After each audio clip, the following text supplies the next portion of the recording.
This is the Prestigious Initiative. Welcome. I'm Chris Beane, and here with me is Chris Kent. Hello, Mr. Kent. Hello, sir. Today we're going to dive into a topic that's crucial for personal and professional success, and that is personal branding. Personal branding, in a nutshell, is how you present yourself to the world. It's the image that you craft, the reputation that you build, and the message that you convey. Think of it as your unique signature to the world. And of course, you want to do each of those things with intent and purpose, not kind of accidentally. So really the personal branding that we're going to talk about is how you can change those things to be the type of image that you want to be conveying out to the world. Yeah, and we're not saying that you have to have a personal brand necessarily. However, I think that in this age and, social media being so prevalent and focus on community and interconnectedness, I think that personal branding isn't just for high profile people like celebrities or influencers or people like that, but because of the world we live in now, I think it can be for everybody. That personal brand can affect your career and your relationships and just your life in general. And so at one point in time, I do believe that personal branding was specifically for people that may have had a higher status or may have needed to use that to leverage themselves in a business or otherwise kind of setting. However, I think that everyone can benefit from some personal branding. And like you said, you want to craft and create an image to help convey the message that you want and really build your own reputation as well. Right. So, how do you actually go about building a strong personal brand?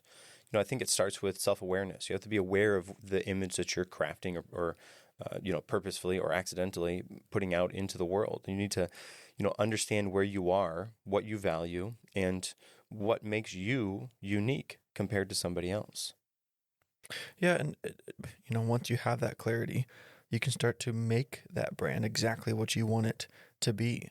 Think about things like defining your mission, your purpose, having a vision, understanding your own values and what you stand for. What are you trying to convey to other people through this personal brand, through the message? What do people look at you and know that you stand for and you support and you are behind when you are presenting yourself online or in person in any way that you can? You need to build that personal brand to help support your values and your ideas and your mission and send the right message, or at least the message that you want other people to perceive.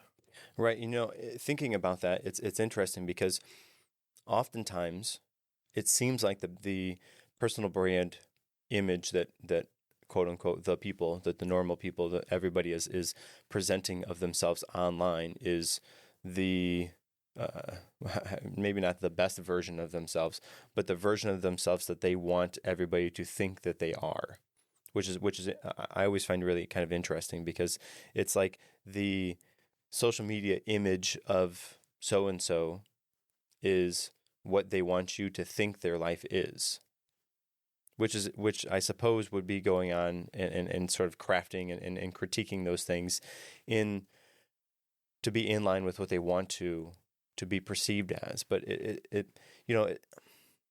it's tough because we want to craft an image online that is something that we're okay with putting out there, that is in line with your brand, with your values, with all of the information that you want to be sending out. But it's tough because oftentimes those things aren't necessarily how you are actually living your life.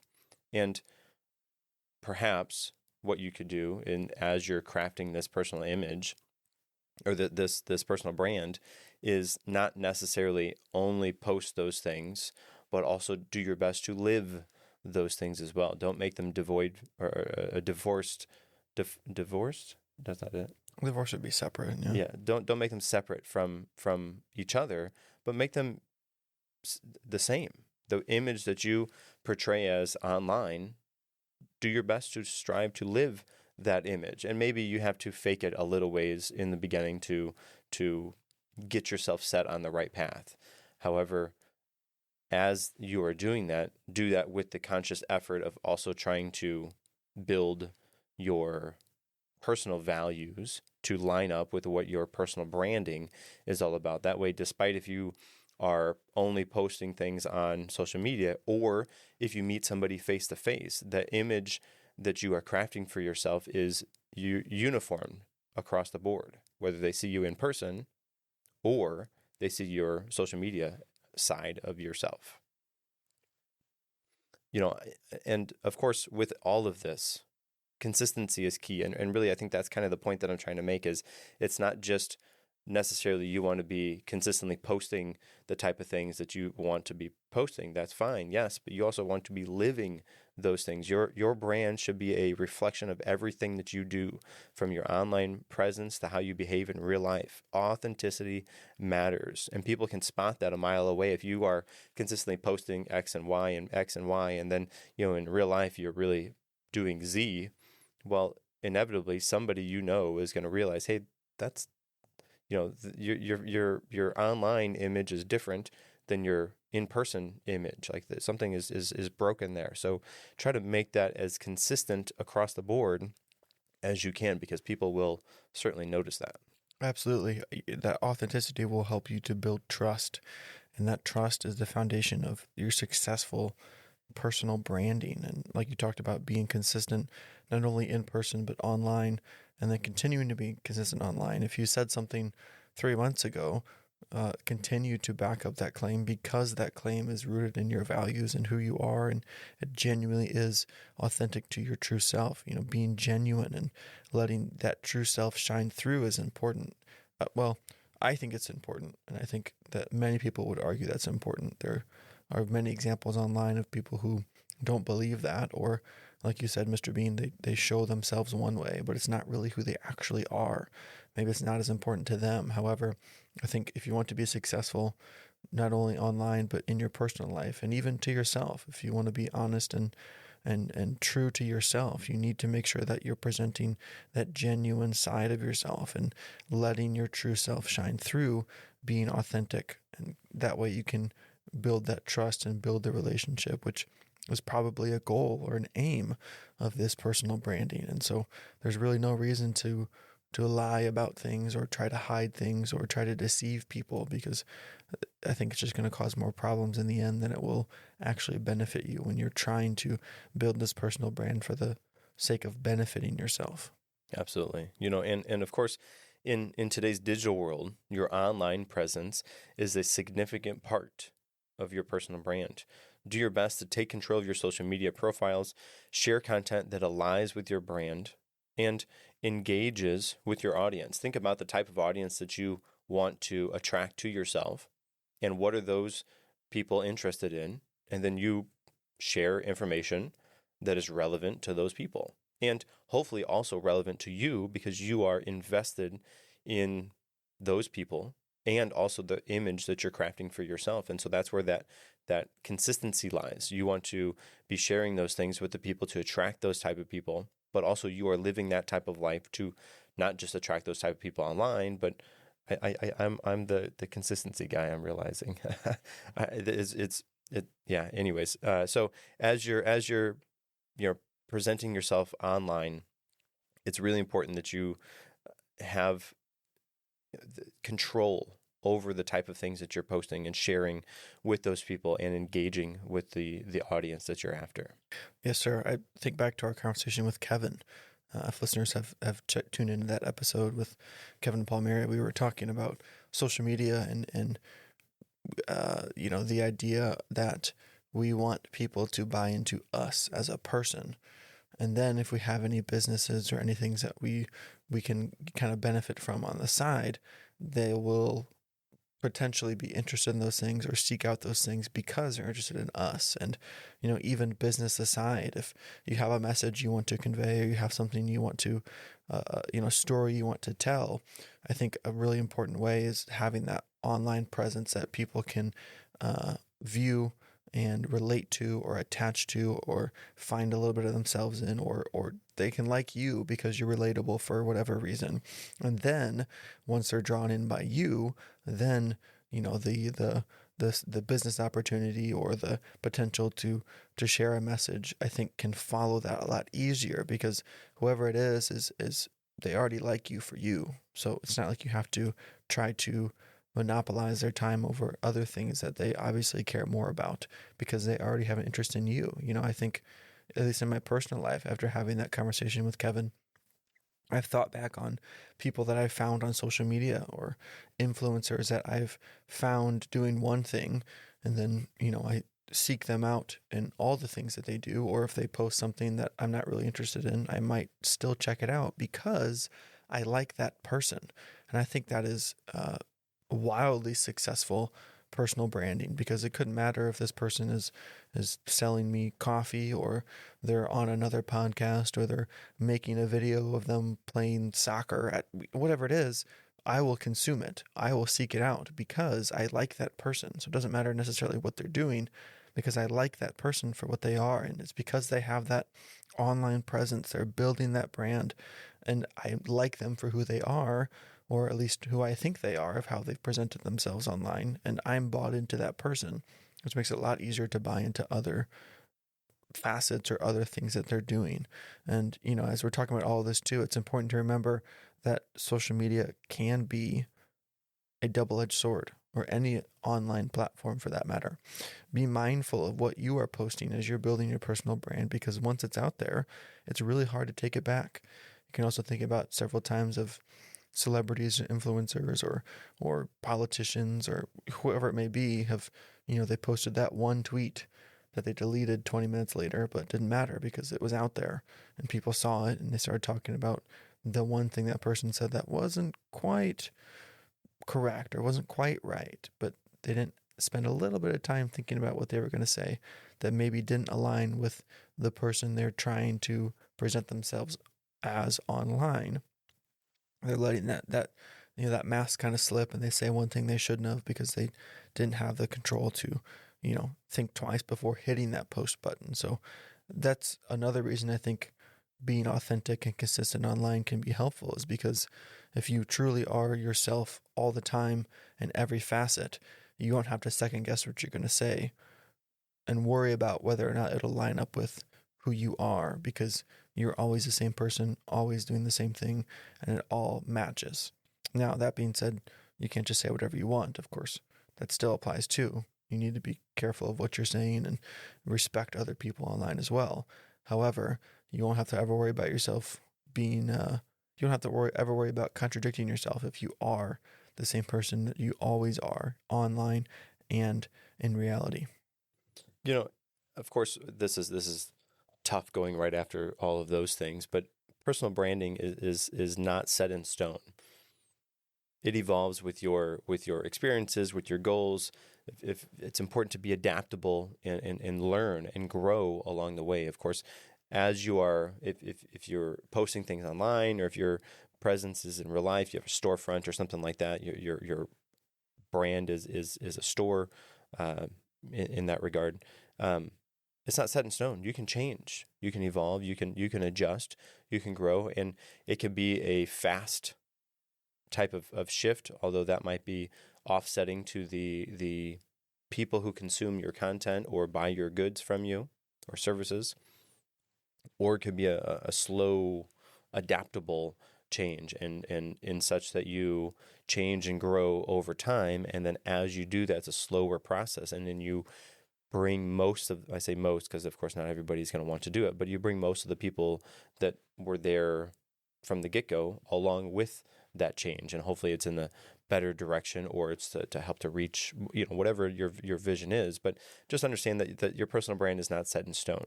It can be changed. It can grow.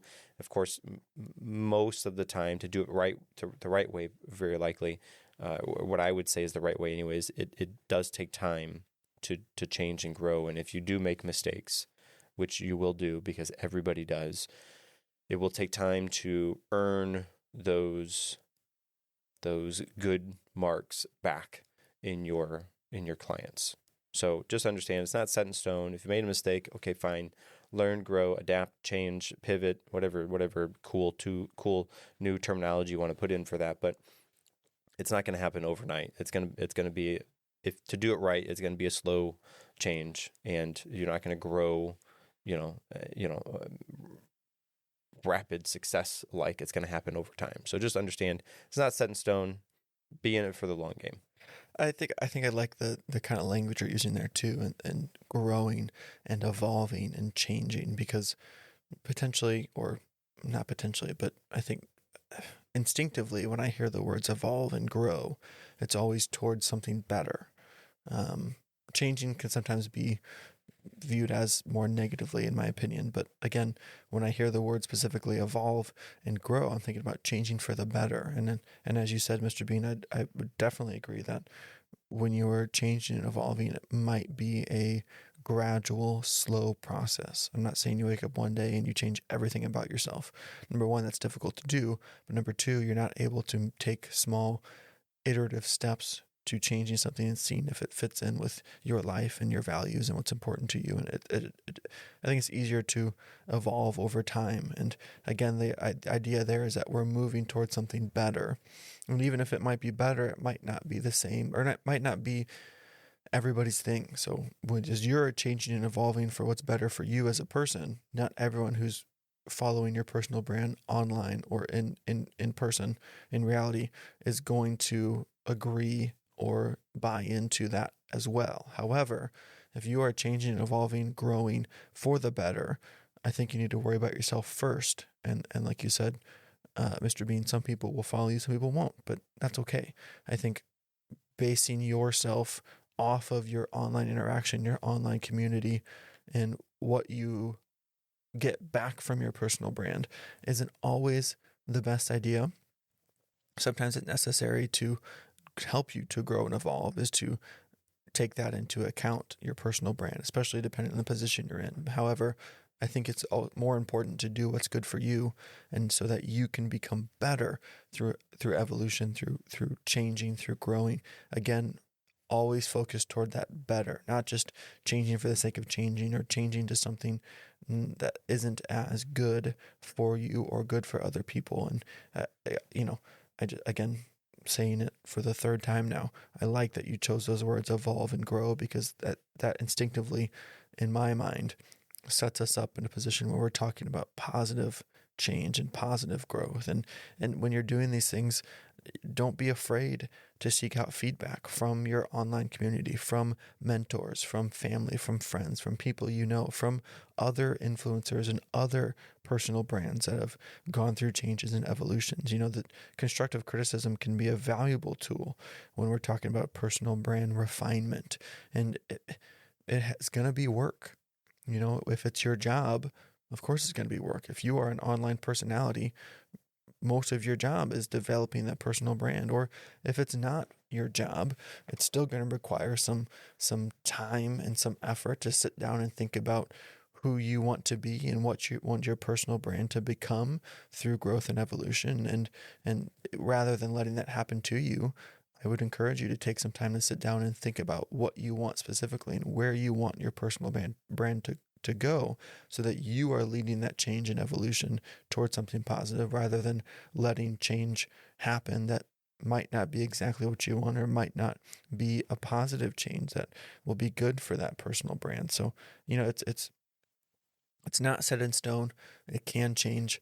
I just think it's important that we are in charge of the change, and we are making changes that we want, changes that are good when we're developing that personal brand, or letting who we are influence our personal brand. Yeah, and just a quick note on that. It's tough because, of course, as you're on social media, you are not only posting things on social media, but you're also intaking things on social media. And so you are, I think the quick trap to fall into is you want to try to post things that are hip and new and on trend, so that you can move with everybody else. Where you don't necessarily need to do that to move with everybody else. You just need to do things that are in line with who you are. And if other people follow you for you, that will be much better than people following you because you did what so-and-so did that is the new hip latest thing. And so just be careful not to fall in the trap of doing things that everybody else are doing. You know, I perhaps you've heard, you know, I know when I was a kid, I heard this all the time from my mom. You know, if everybody else was jumping off the bridge, would you jump off too? Well, the answer, of course, is inevitably no, I wouldn't jump off the bridge. Yet, seemingly, people are jumping off the bridge and everybody is following them because that is the new hip thing to do. So just be careful about that as you're going. And I think you hit it right on with that. So I thank you. Good. Yes. Yeah, even just saying that too, I think it's worth mentioning. Maybe not, but maybe it's self-explanatory. However, I think a part of that phrase is that, or part of the an aspect of that phrase, if everyone was jumping off the bridge, would you jump off too? I think we got caught up thinking about how stupid that idea is. However, I think it's worth mentioning that maybe in the moment, in that time, or whatever the situation is, that's probably the easiest thing to do. And so what I mean by that is everyone's doing one thing. It'd be so easy for you to do that thing that everyone else is doing, that you're seeing it happen, and it's just the thing that people are doing. But if it doesn't line up with who you are and who you want to be, and who you want or what you want your personal brand to be, maybe you need to take the more difficult road to actually staying true to yourself and true to what you want, rather than the easy way out, so to speak. And so I think that's a trap that we can get caught in pretty often as well, is that's what everyone's doing and it's easy, so I'm going to do it too, as opposed to that's what everyone's doing. It's not what I want, so I'm going to put in a little more effort and work into doing what I want, even if it might cause me a little more hardship or might be more difficult along the way, because that is being consistent, that is being authentic, rather than doing the easy thing in those cases. Absolutely. Absolutely. And that wraps our discussion on personal branding. Crafting a strong personal brand takes time, effort, and self-reflection, but it's an investment in your future success. Yes, sir. Remember, your personal brand is how you present yourself to the world, so shape it consciously, authentically, and consistently. Join us in our next episode as we continue to explore topics that empower you to live a more prestigious life. Until then, take care and keep working on your personal brand.